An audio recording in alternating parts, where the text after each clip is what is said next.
तो दोस्तों शुरू करते हैं आज की इंफ्रा न्यूज। पहली खबर आ रही है हमारे देश की गवर्नमेंट टेलीकॉम कंपनी बीएसएनएल से रिलेटेड, जिन्होंने अब तक का सबसे बड़ा सिंगल लार्जेस्ट नेटवर्क ऑर्डर दे दिया है तेजस नेटवर्क्स को, जो बेसिकली टाटा की एक सब्सिडरी कंपनी है, और 696 करोड़ रुपीस इस्तेमाल करते हुए ये pan India router network establish करने का काम करेंगे। तो दोस्तों आपको पता होगा कि पिछले साल जो है इंडिया ने कहा था कि वो हजारों करोड़ की इन्वेस्टमेंट करने वाले हैं बीएसएनएल के अंदर, कुछ मर्जर्स वगैरह भी होंगे इसके अंदर, जहाँ पे बीएसएनएल को एक बड़े इंपॉर्टेंट नेटवर्क के तौर पर इंडिया डेवलप करेगी और रूरल लेवल तक 4G लेवल पे तो इंटरनेट पहुंच ही पाए उसके हिसाब से यहाँ पे काम किया जाएगा, जिसके वजह से मेगा इन्वेस्टमेंट्स के लिए टेंडर्स भी निकले थे, चाहे वो टावर्स बनाने के लिए हो या फिर अभी राउटर नेटवर्क्स, जिसके लिए टेंडर दे दिया गया है। अगली दोस्तों खबर आ रही है देश के यूपीआई ट्रांजैक्शन से रिलेटेड, जहां पर पिछले महीने हमने जो रिकॉर्ड्स थे पिछले सारे वो तोड़ दिए हैं। ऑलमोस्ट हर महीने जो है रिकॉर्ड वैसे भी टूट ही रहा है। जब पर मार्च 2023 के अंदर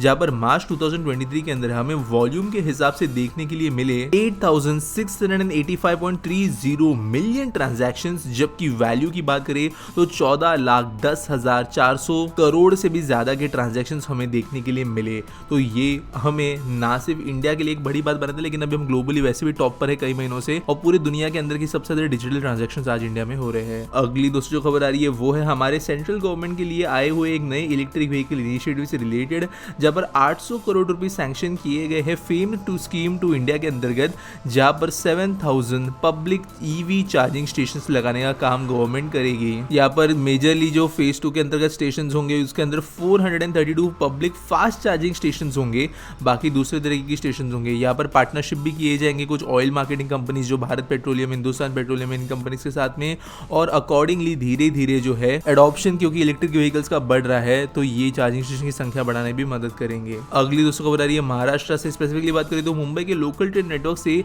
जहां पर कल इंपॉर्टेंट मीटिंग्स वगैरह हुई है, जिसके बारे में डिस्कस किए गए हैं कुछ इंपॉर्टेंट प्रोजेक्ट्स, जिनके लिए 33,690 करोड़ रुपीस का अप्रूवल दिया गया है। और बात करें इन प्रोजेक्ट्स की तो यहाँ पर 5th and 6th line between Borivali Virar, 3rd and 4th line between Kalyan and Badlapur, extension of harbour line between Goregaon and Borivali, 4th line between Kalyan and Asangaon, ये प्रोजेक्ट्स अप्रूव किए गए हैं। साथ साथ सीबीटीसी सिग्नलिंग का इस्तेमाल किया जाएगा सीएसएमटी पनवेल हार्बर लाइन की और ट्रांस हार्बर लाइन के ऊपर, सीएसएमटी कल्याण के बीच में भी ये लाइन सीबीटीसी इंप्लीमेंट की जाएगी, चर्चगेट और विरार के बीच में भी सीबीटीसी इंप्लीमेंट की जाएगी, जबकि स्टेशन इंप्रूवमेंट किया जाएगा 19 स्टेशन के ऊपर। सीबीटीसी आने की वजह से जो लोकल ट्रेन है उनकी सिग्नलिंग बेहतर होगी, और सिग्नलिंग बेहतर अगर होती है तो उसके वजह से ज्यादा फ्रीक्वेंसी में ट्रेन चलाना पॉसिबल होगा। तो यहाँ पर मुंबई को एक बहुत बड़ा बूस्ट मिलने वाला है। अगली दोस्तों खबर आ रही है कोलकाता के much awaited orange line metro से रिलेटेड, जो कि अपने ऑपरेशन शुरू जल्द ही कर सकती है, लेकिन ऐसा कहा गया है कि इसका ऑपरेशन जो है वो टेस्टिंग वगैरह के हिसाब से शुरू होंगे, जहां पर सीआरएस इंस्पेक्शन के हिसाब से इसे अप्रूवल देने का काम हो किया जाएगा, लेकिन पैसेंजर ऑपरेशन शुरू होने के लिए अभी भी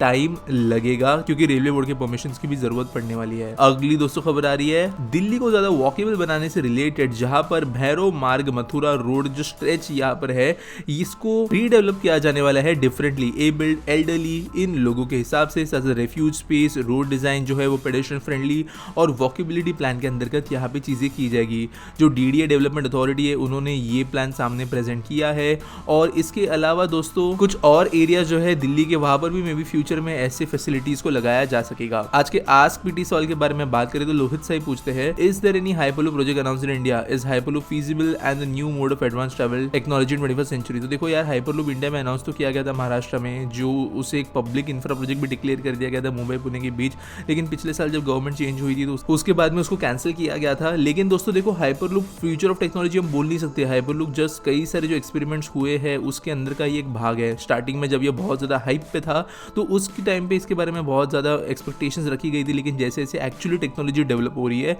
तो प्रॉब्लम्स, लिमिटेशन समझ में आ रहे हैं, इश्यूज समझ में आ रहे हैं, ये इतना भी ज्यादा फीजिबल नहीं है, इतना भी ज्यादा अच्छा नहीं है, वो समझ में आ रहा है, जिसकी वजह से धीरे धीरे इसके अंदर का स्कोप जो है कम नजर आ रहा है। मे बी कोई ब्रेकआउट होकर ये आगे जाके आ सकती है, लेकिन इसको डेफिनेटिवली बोला ही नहीं जा सकता कि ये फ्यूचर है कि नहीं है जब तक ये खुद प्रूव ना कर ले किसी अच्छे प्रोजेक्ट के थ्रू। तो इसके लिए यहाँ पर इसके बारे में हम अभी बात नहीं कर सकते। उम्मीद करता हूँ आपको सवाल का जवाब मिल गया होगा। आपके पास कोई सवाल है आप नीचे मुझे कमेंट में पूछ सकते हो। मिलेंगे अगले वीडियो में।